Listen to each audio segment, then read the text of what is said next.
बिस्मिल्लाहिर्रहमानिर्रहीम। दोस्तों, मैं हूं फरीद खान और आप देख रहे हैं ऑटो इंजन सीक्रेट।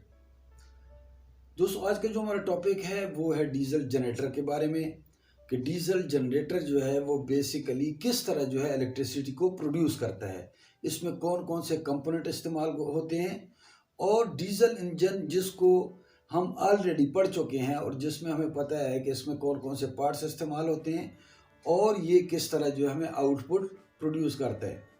तो दोस्तों, आज हम डीजल जनरेटर के बारे में पढ़ेंगे कि बेसिकली जो इंजन इस्तेमाल हो रहा है इसमें डीजल इंजन, वो किस तरह जो है उसकी मदद से इलेक्ट्रिसिटी को प्रोड्यूस किया जाता है। तो एक चीज़ जो आपको इम्पोर्टेंट बताना चाहूँगा वो ये है दोस्तों कि जो इंजन इस्तेमाल किया जाता है, चाहे पेट्रोल है या डीजल है, इसके साथ एक कंपोनेंट जो है वो इस्तेमाल किया जाता है जिसको हम अल्टरनेटर कहते हैं या इसको हम जनरेटर भी कह सकते हैं। कि अल्टरनेटर जो होता है बेसिकली वो ड्राइव लेता है जनरेटर से और उसके बाद जो इलेक्ट्रिसिटी को प्रोड्यूस करता है। दोस्तों, जैसे डीजल इंजन में या डीजल गाड़ियों में हम देखते हैं कि इंजन का एक अहम रोल होता है, यानी जिसकी मदद से हीट एनर्जी को मैकेनिकल एनर्जी में कन्वर्ट किया जाता है। यहाँ पर भी जनरेटर में, डीजल जनरेटर में जैसे हम बात कर रहे हैं कि जनरेटर में हीट एनर्जी जिसमें से हमको मैकेनिकल एनर्जी मिलती है, उसी की मदद से उसको हम कन्वर्ट करते हैं इलेक्ट्रिकल एनर्जी में थ्रू अल्टरनेटर। तो दोस्तों, जैसे हम बात करते हैं डीजल इंजन की कि इसमें जितने भी कंपोनेंट इस्तेमाल होते हैं वन बाय वन हम ऑलरेडी डिस्कस कर चुके हैं और हमारे इल्म में भी है। यानी इसमें आप देखें तो फ्यूल टैंक से लेकर, यानी फ्यूल टैंक आता है, उसके बाद जो है ना फ्यूल फीड पंप, इसकी फ्यूल लाइंस होंगी, फ्यूल इंजेक्शन पंप आ गया, इसके बाद जो है ना इंजेक्टर्स आ गए, और साथ साथ अगर जितने भी कंपोनेंट देखें कि उसमें टर्बो चार्जर को यूज़ कर रहे हैं, हम सुपर चार्जर्स को यूज़ कर रहे हैं, और इसके अलावा इंजन के अंदर जितनी भी क्रैंक शाफ्ट, केम शाफ्ट और उसके बाद रॉकर आर्म, तो जितने भी कंपोनेंट इसमें इस्तेमाल होते हैं सेम वही कंपोनेंट होते हैं इंजन के। लेकिन यहाँ पर जनरेटर में जो चीज़ें इजाफी लगी होती हैं, यानी कि इलेक्ट्रिसिटी प्रोड्यूस करने के लिए, उसको मॉनिटर करने के लिए जो दूसरे पार्ट्स इसको इसमें जो यूज़ होते हैं, उनका बेसिकली मकसद ये होता है कि इस इंजन से इसको अल्टरनेटर से पावर दी जाए, अल्टरनेटर को पावर दी जाए और उसकी मदद से इलेक्ट्रिसिटी को प्रोड्यूस किया जाए। तो जितने इंजन के पार्ट्स हम ऑलरेडी स्टडी कर चुके हैं उसके साथ, यानी उसके अलावा जो पार्ट्स इस्तेमाल होते हैं वो वन बाय वन में अभी आपको इसमें बताऊंगा। सबसे पहले दोस्तों, जो इसमें कंपोनेंट आता है वो उसको कहते हैं हम एक्चुएटर।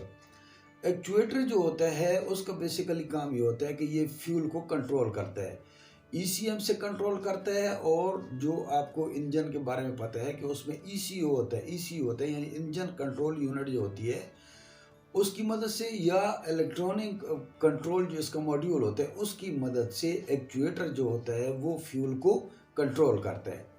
दूसरी जो इसमें जो कंपोनेंट दूसरा इस्तेमाल होता है उसको हम कहते हैं वाटर सेपरेटर।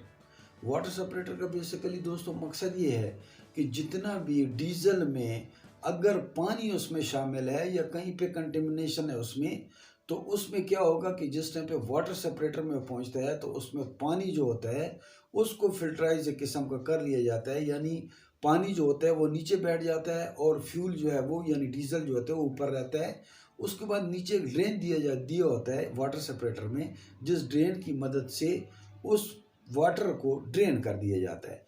यानी वाटर सेपरेटर जो होता है वो फ्यूल से पानी को सेपरेट कर देता है, उसको जो है वो एक किस्म का फिल्टराइज कर देता है, निकाल लेते हैं उसको।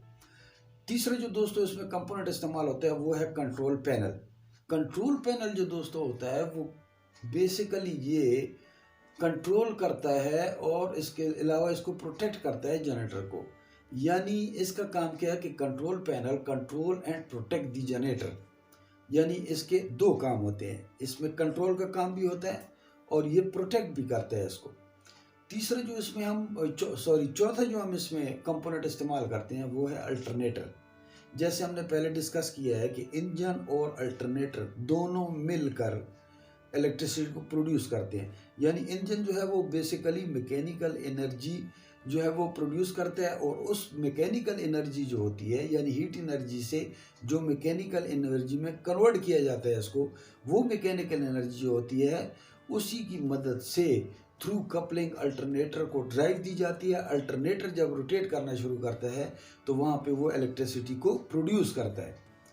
तो अल्टरनेटर बेसिकली जो होगा वो क्या होगा, इलेक्ट्रिसिटी प्रोड्यूस करने के लिए इसको इस्तेमाल किया जाता है। उसके बाद दोस्तों आता है component AVR, automatic voltage regulator होता है, यानी ये वोल्टेज को रेगुलेट करता है। इसके बाद आता है दोस्तों एक्साइटर। एक्साइटर ये होता है कि it's monitor the generator output and regulate the magnetic field to maintain the desired voltage. अब इसका काम जो होता है कि ये जो है मॉनिटर करता है जनरेटर के आउटपुट को और उसके बाद रेगुलेट करता है इसको थ्रू मैग्नेटिक फील्ड जो है to maintain the desired voltage.